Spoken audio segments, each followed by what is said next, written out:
So, ito yung paper popcorn na ginawa ni ate. O, paano ba ginagawa yan?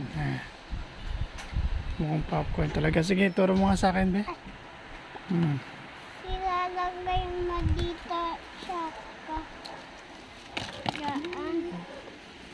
Nilalagay dyan. Sila lahat.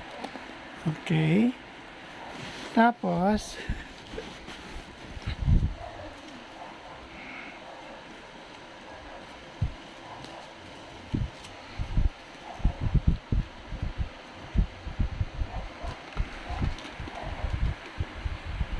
oh.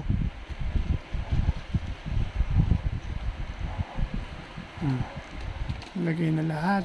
Ilalagay dito.